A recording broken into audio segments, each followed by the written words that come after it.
Welcome to a Foxy Tech Tips tutorial on creating folders on Mac.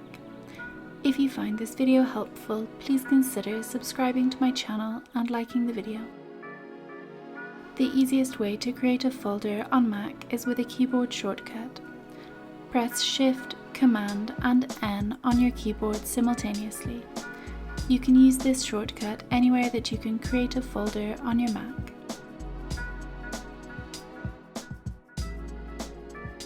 Name your folder and hit Enter.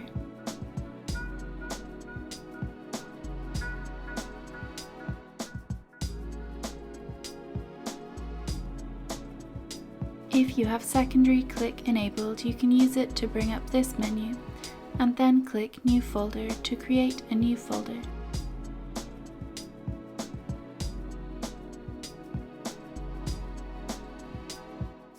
The third way to create a new folder on Mac is by clicking File from the menu in the top left of the screen, then clicking New Folder.